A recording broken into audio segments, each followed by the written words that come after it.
del Superior Tribunal de Justicia de San Luis, ¿no? Que tiene también un precedente, que es Ferreira contra Danone, al que hace alusión el magistrado que vota, que es Horacio Zavala Rodríguez. Los dos fallos que vamos a comentar son de Zavala Rodríguez. En este caso, a diferencia de lo resuelto tanto en primera como en segunda instancia, se declara la invalidez del acuerdo, Collario remitiendo muchos de los fundamentos al precedente Ferreira contra Danone. ¿Cuáles fueron las circunstancias que rodearon esa instrumentación, ¿no? Que ese mismo día se habían establecido en la escribanía 8 desvinculaciones más. Punto número 1.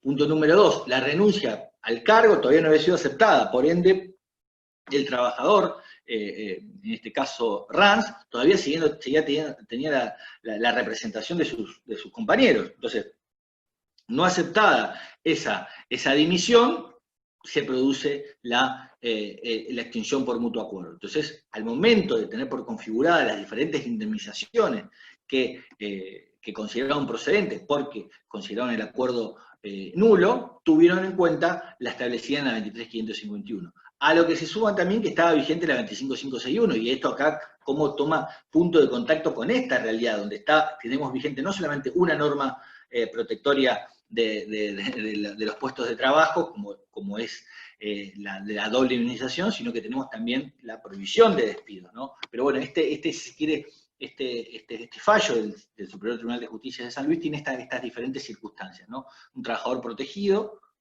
que llega a un acuerdo, pero que después ese acuerdo se lo declara inválida en base, entre otras circunstancias, a esta concomitancia con otros despidos decididos de manera en ese mismo día por parte de la empresa, ¿no? Y justamente que también estaba vigente, y eso fue al momento de terminar las indemnizaciones, la aplicación de la doble indemnización prevista en la ley 25.561. Y esto nos va a después servir para finalizar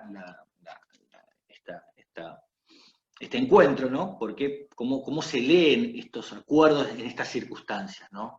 Y bueno, este fallo es, si se quiere, una luz muy, muy importante que puede servir de guía. Bien.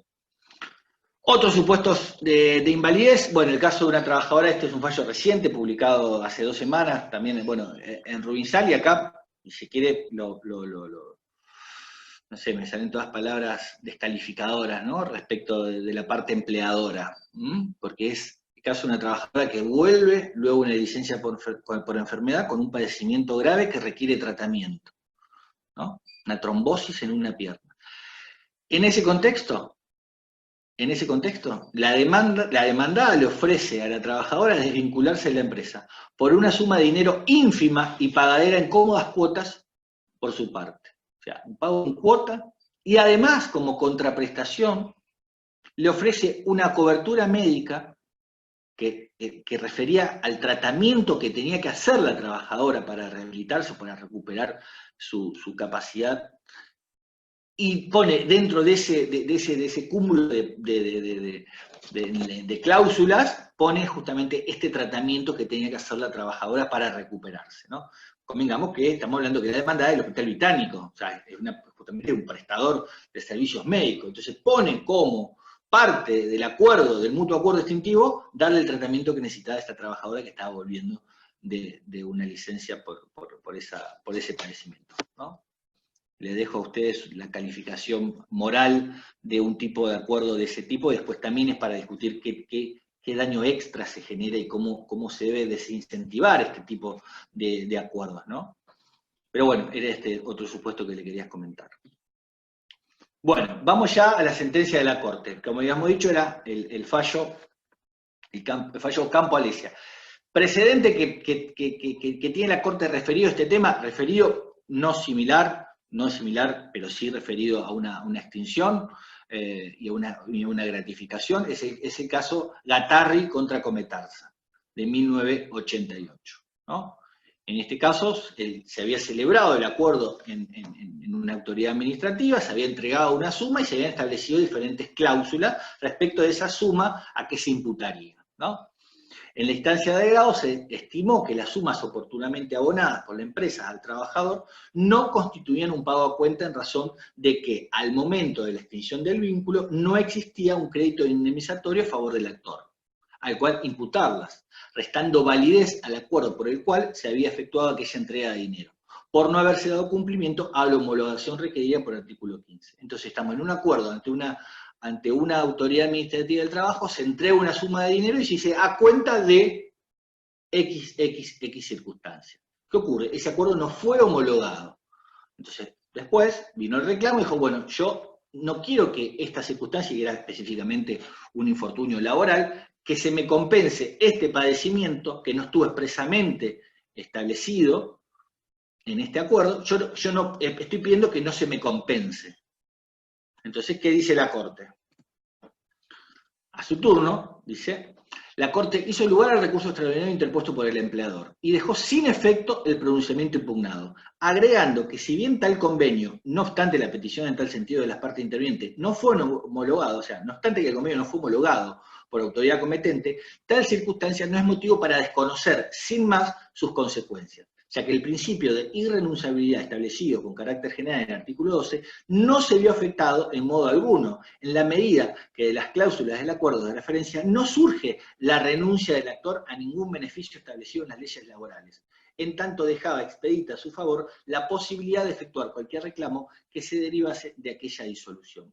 Entonces, esa suma se la compensa, pero puede pedir, si correspondería, la diferencia. No estaba dentro de ese acuerdo el renunciar a lo que le correspondería. Lo único que se estaba diciendo era que se debía compensar. Si había una diferencia, no estaba imposibilitada accionar por esa diferencia, según lo estableció la Corte en este presente de la tarde. Hago esta salvedad porque, si se quiere, es un fallo muy conocido respecto a la compensación o no, y respecto a los rubros incluidos o no en un acuerdo no homologado, entonces tenía que traerlo a colación, porque bueno, ahora específicamente vamos a hablar de este fallo en particular, Campos Alesio, pero bueno, esta es una salvedad que quería hacer, ¿no?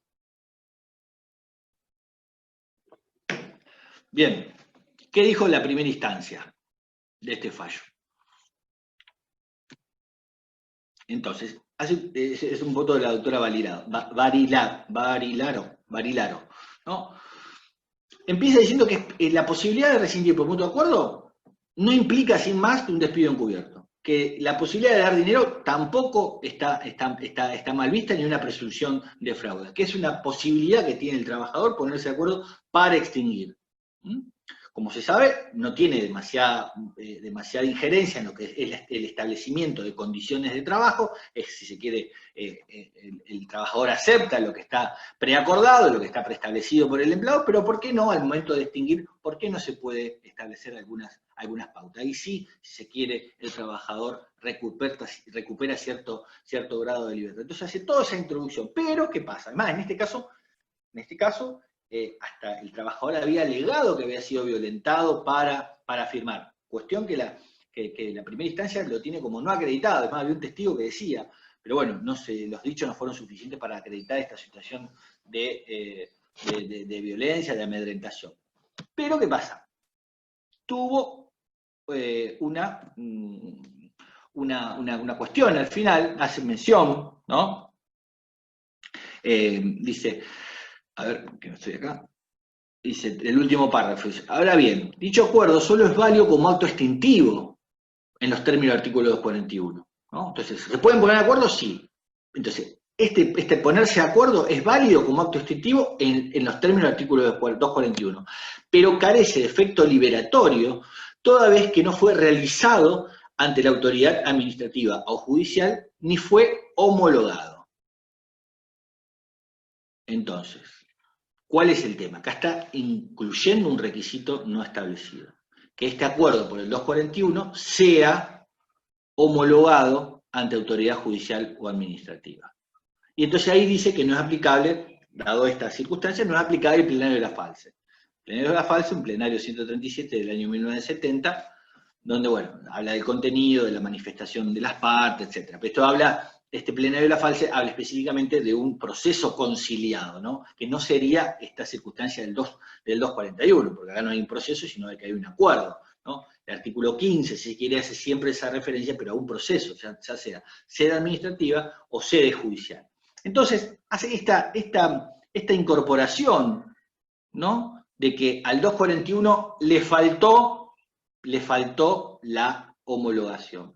Y acá el contenido económico era mínimo, ni siquiera fue, no sé si llegó una liquidación final al monto, ¿no? Más allá de lo que le correspondía por liquidación final. Pero ni siquiera pasó por ahí de comparar las diferentes sumas que le hubieran correspondido en caso de despido o de acuerdo a lo que se pudo haber abonado. No fue una valoración económica que se hizo, pero sí